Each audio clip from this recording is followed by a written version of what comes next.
Hey, good morning. Hashtag Crazy Cat here to share a new devotional that I just wrote. I'm so excited. I'll put the link below. It's called I Talk Too Much, Do You?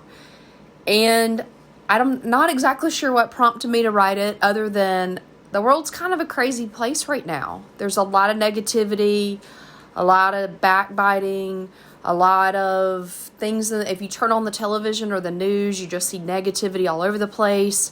It's real easy on social media to get sucked into it, where you start bop, bop, bop, bop, bop, bop, bop, about your view or opinion, ending up, hi, good morning, Joe, ending up in a fight with other people. And have you ever stopped for a second to just go, is it worth it? Is it worth all of this emotional investment for me to prove that I'm right?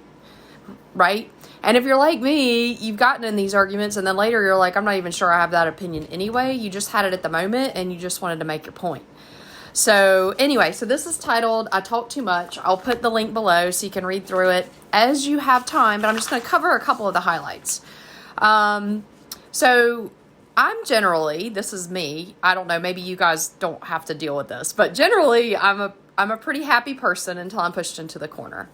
And when I'm pushed in the corner, I want to come out fighting. I want to yell and scream and flail my arms and raise Cain and call all my friends and tell them how I'm right. You know what I mean? I want to get even. And I've tried it so many times where I'm like, I'm going to get even. I'm going to prove I'm right. And you know what? It's never ended well. I feel like crap. And a lot of times I've made either bad assumptions. I've talked behind people's backs. I shared things I shouldn't have. I've done all of it. And maybe this is just hashtag crazy cat that does all this stuff, has done all this stuff.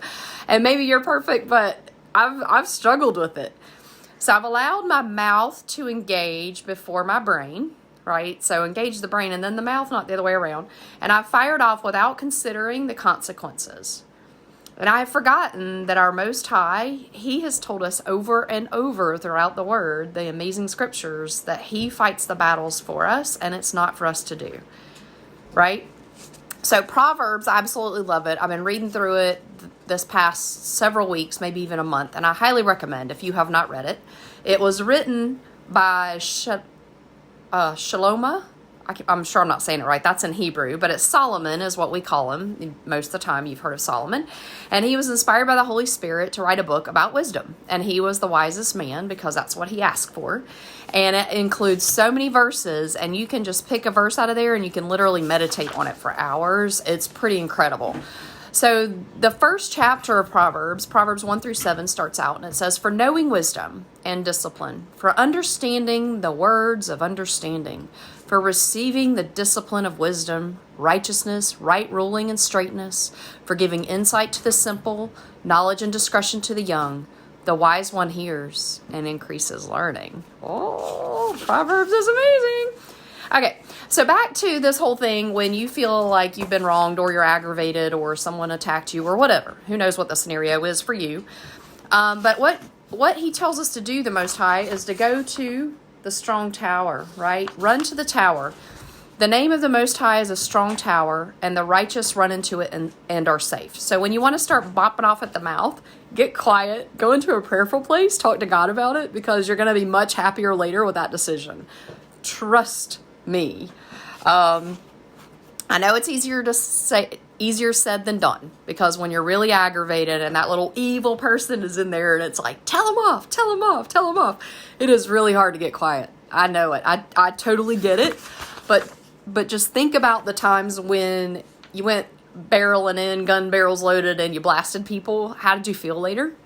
And then were there some times when maybe you took a moment and you said, let's just give this some grace and see what happens. And then later you were happy that your mouth didn't run off, right? So in Proverbs 20:22, he says, do not say, I repay evil. So don't repay evil. Wait for the Most High and he will save you. There are many places in Proverbs and also in Psalms where it talks about God being the strong tower. You've got Proverbs 18:10. The name of the Most High is a strong tower. The righteous run into it and are safe. That's the one I just talked about. And you've also got in Psalms 59:9. O strength, I wait for you, for my Elohim is my strong tower. Psalm 62:2, my strong tower. 62:6, my strong tower. 59:17, strong tower. 59:16, strong tower. And these are all listed out in the write-up. So feel free to read through those. The other thing is to be patient. And I know this is hard when the little evil one is telling you what to do, but being patient is so important. In Proverbs 16:32, it says, he who is patient is better than the mighty. He who is patient is better than the mighty. Really noodle over that for a minute. And he who rules over his spirit than he who takes a city.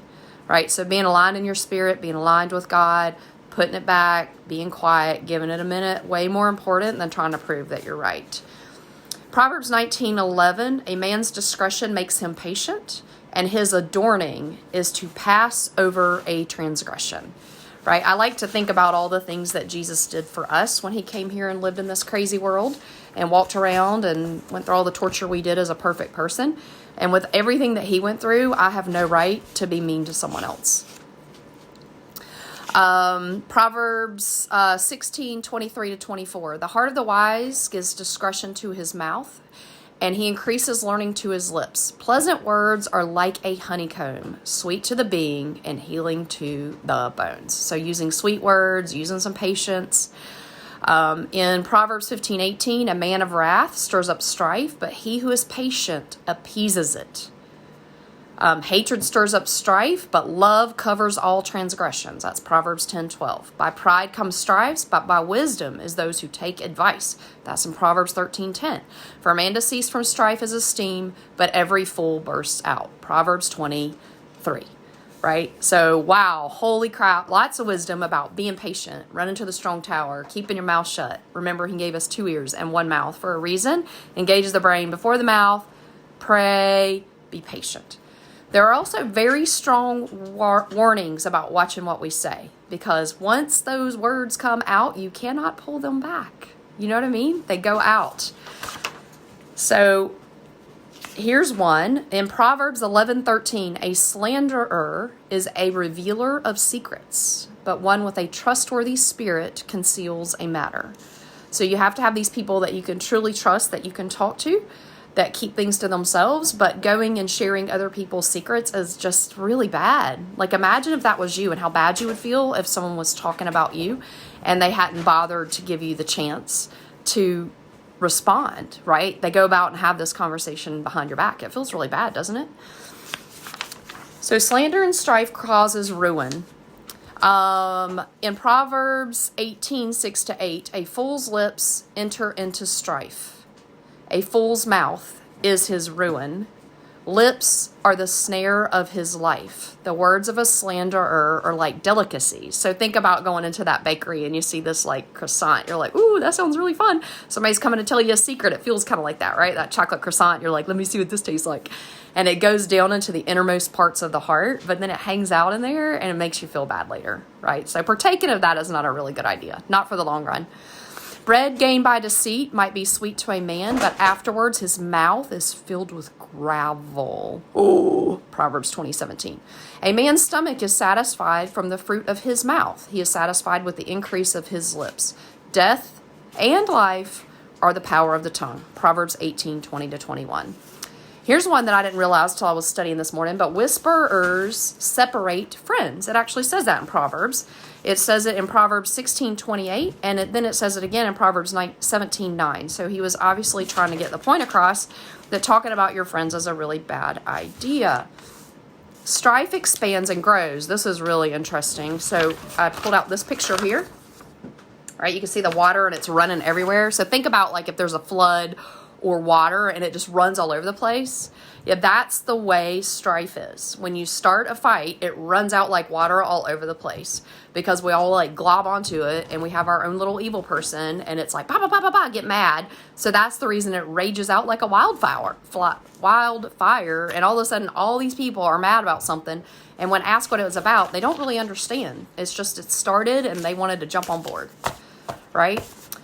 So, let's see. A fool's lips enter into strife, and his mouth calls for blows. Oh, here it is. So the way to put out strife is not to feed it.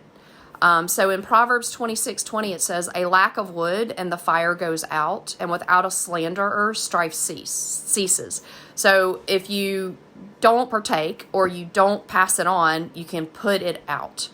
It says it again in Proverbs 26:21, but about charcoal. As charcoal is to burning coals and wood to fire, so is a contentious man to kindle strife, right? So you've got people who want to cause problems, but you can put it out by not allowing it to happen. Cast out the scoffer and strife goes out. Contention and shame will cease. That's Proverbs 22:10. And there's all kinds of additional warnings about strife that I have in here. Better is a dry piece of bread and rest with it than a house filled with slaughters of strife.